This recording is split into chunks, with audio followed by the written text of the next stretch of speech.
Welcome back to Online Darts, everyone. We're here in Stevenage the night after the Premier League, and we've got Jonny Clayton. Johnny, didn't go your way at the O2. However, sometimes you just got to put your hand up and say there's nothing you can do.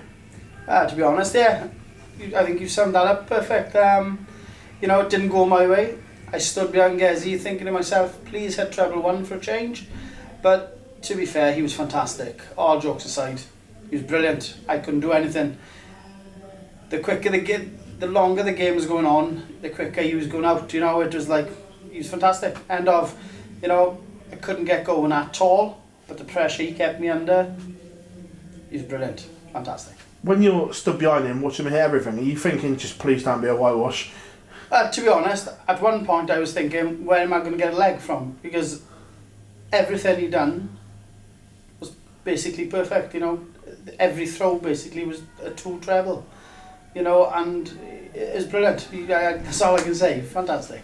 I know we chatted to you off camera there, and you said you stuck around and watched the final. That's quite rare, because most players, as soon as they're done, are out the door and gone. Yeah, I was, to be honest. But last night, it was the final night of the Premier League, and I stayed to support the players. You know what I mean? I thought, let's support the other boys. And it was great. It was a great final.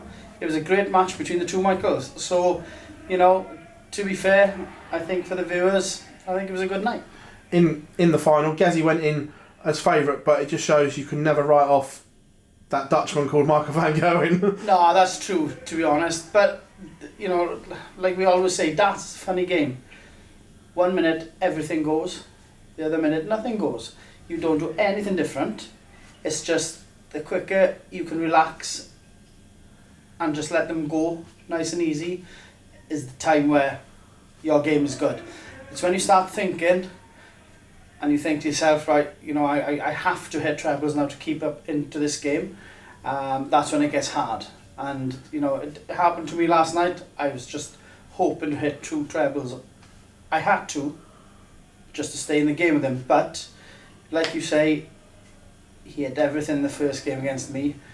But against Michael, because he played so well, the tide had turned a bit. Gogh was under a little bit of pressure. So, fantastic final, brilliant for the audience and for the TV viewers. So, I think they were happy with that. Normally when we say about Gogh and Instagram, it's a negative. However, Instagram last night got everyone in a good mood, and Michael put a picture up of you two and Gogh having one after, asking where Smithy was and whatever, and some nice camaraderie after the final between you all. Oh, definitely. As soon as the night was finished, we'd gone back and we decided to go down for a drink together. And, we had a good laugh. They're always, always good fun. It's only different on stage where you're both up to try and win a game of darts. After that, we all have good fun and we all get on great together. Did Michael Smith turn up though? No, I think Michael had some beauty sleep to catch up. No, he had said that his dad Ian was driving him home. Yeah. And that was planned, so we thought we'd wind him up a bit. Yeah, it was a good wind up as well. It was a good one. And guess who thought of that? That Dutchman. Nothing to do with me. To be fair, you talk about Michael van Gogh's sense of humour. Like, you spend a lot of time with him on the road and exhibitions, same management company. People say he's arrogant.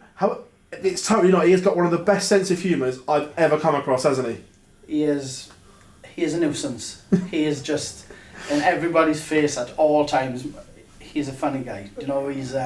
He's always up to little things. He's always playing the naughty child. Do you know what I mean? He's like brilliant, and we had good fun. We had a good laugh. And it's even worse when he's just won 300 grand or whatever it was. Yeah, so you can imagine the extras that he was putting on last night. Yeah. To be fair to him, he deserved it last night, and brilliant. Look, Premier League, 3 years in a row. You've made the playoffs every year.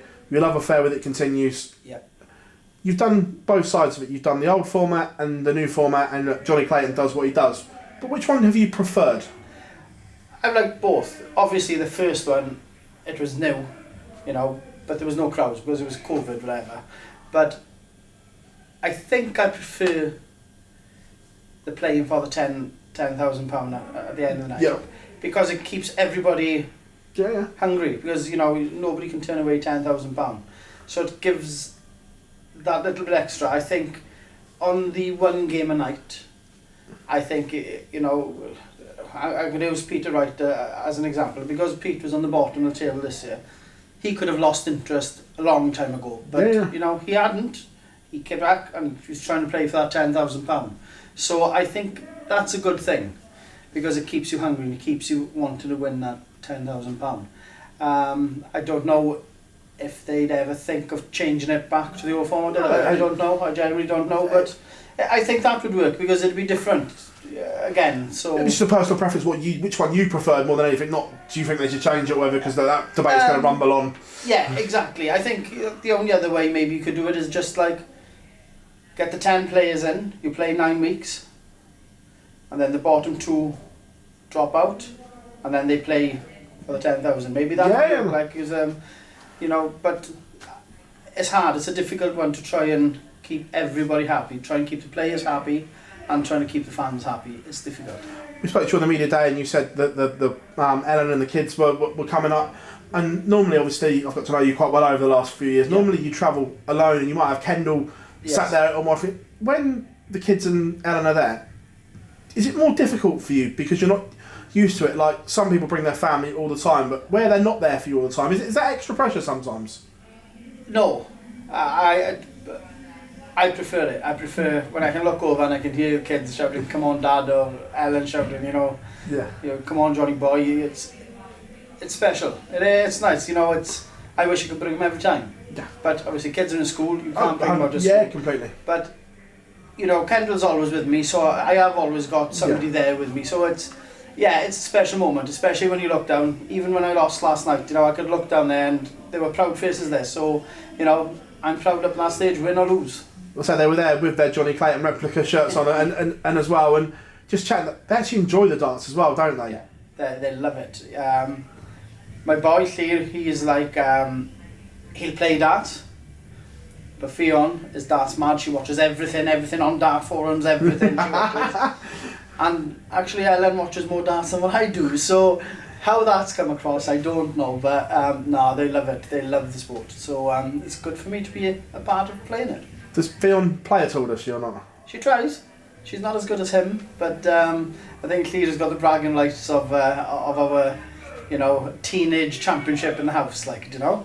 Would you talk them out of the darts career route, or would you just... No, I wouldn't, to be honest. It's a hard career because you're never home, you know. It's a busy lifestyle, and it is, you know, it's, you know, especially if you're part of the Premier League, you're home for a day and a half a week, basically, because you fly back from Germany, say, on Monday morning, you're home all day then Tuesday, and then you're preparing to go again on Wednesday. It is hard, it's difficult, but that's what we want to do. And, you know, once you walk onto that stage on Thursday night, there's no better feeling. Match play on the horizon. Yep. Is it a case of now Jonny Clayton recharges the batteries and all efforts and focus is on the Winter Gardens? Yes, I want to do well in the Winter Gardens. I love the tournament. I love it.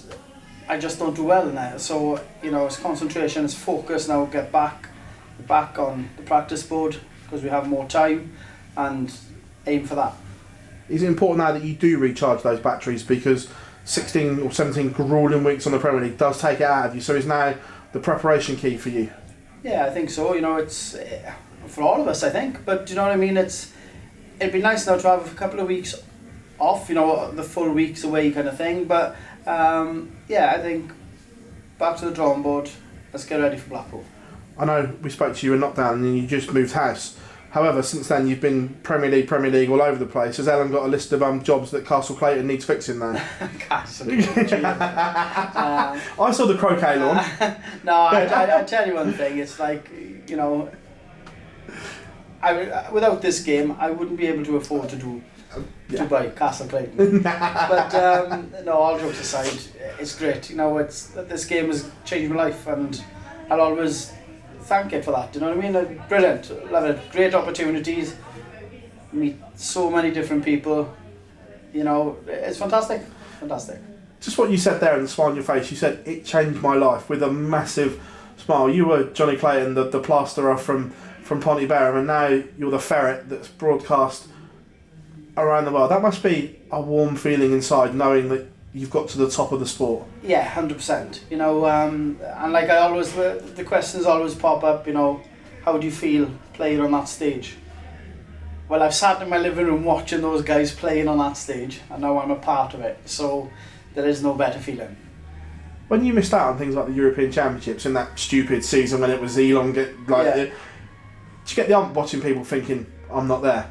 Yeah, of course I do. Of course I do. Do you know what I mean? It's like, I should be there. But listen, you don't do the hard work, you don't qualify, you're not there. So, you know, I'm one of these that kind of just go with the flow. So, this game teaches you, you've got to prepare, you've got to be ready to what comes ahead, and you've got to be prepared to get to qualifying games and to make sure that you qualify for the finals nights. So yeah, I've had a few ups and downs, but I do qualify now and again, so I'm happy. When Dad has a bad weekend on the hockey, do they let you know what you've done wrong and why you're not playing well then? Do they dissect it for you? Oh yes, usually about 5 minutes after I walked down the stage. So yeah, they do, but it's, you know, you have to take it.